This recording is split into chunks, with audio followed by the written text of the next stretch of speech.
Steve again. Welcome back to the channel, and I just wanted to give you a quick report.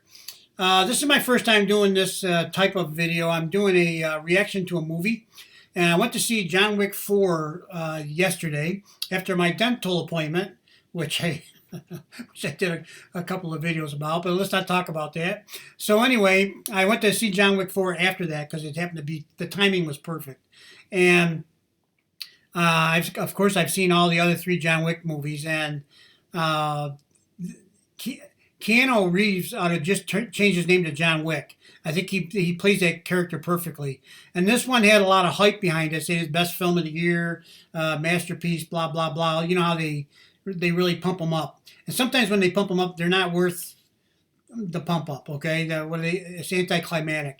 But in this one, in my opinion, it was very the way they filmed it, and the settings, all the different places they went, the buildings, it was absolutely beautiful. The whole thing, really, all that stuff, and it is typically in those movies anyway.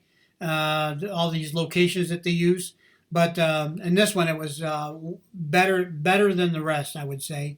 By I wouldn't say leaps and bounds, but way better in any regards, in my opinion. Okay, because it is my opinion. The storyline was, more of the same in a way. I won't ruin the movie for you, but it's John Wick's been trying to get free of the table for quite a while, and it was more along those lines again, different avenues to try to get free of the table.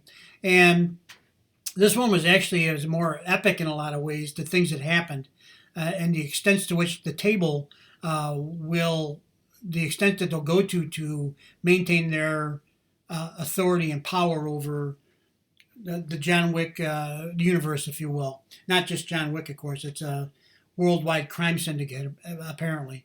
So, anyway, so my review is this. I think the movie was well done. It was very entertaining.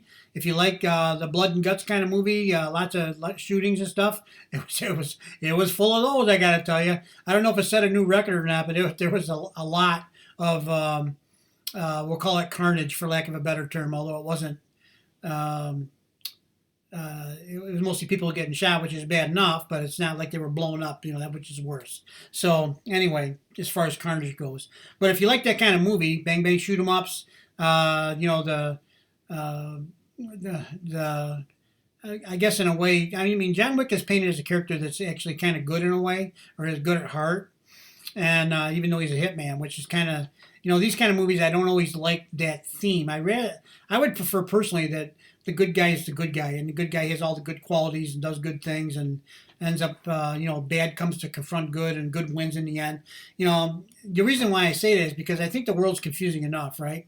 Now, I know it makes it more interesting, but to me, when the lead characters are conflicted like that, or portrayed in conflicting ways, I think because of how the world is today, I wish there was a little bit more of a cleaner line, or a cleaner display of good versus evil.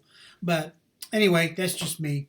There's always an audience for everything. So, and I like the John Wick movies, even though I don't really philosophically necessarily agree with the portrayal of the good and the evil. But it's the action, the intensity, I'll never find myself in any situation like that.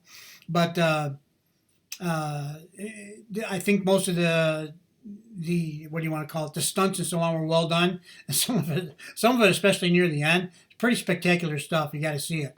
And the one thing there is about the John Wick movies that you don't find in all the movies is most of the special effects, most of the action sequences and so on, are realistic. The fight scenes are relatively realistic. There's some things, but most of it's pretty good. And some of the stuff they did in this one is so creative, and but it looks plausible in a lot of ways too. So I like that when the special effects, you can believe them. Sometimes you get into some of the James Bond movies, some of the special effects are so far out, in the Fast and Furious series too. Some of that stuff is just, it's not, you can't even imagine how that could even be remotely possible, let alone possible.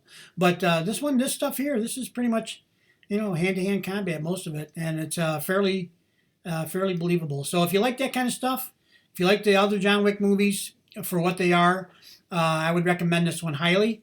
I think it's well worth the time and money spent to go watch it. And uh, another good thing about the movie is it kept moving. There wasn't a lot of downtime, dead time.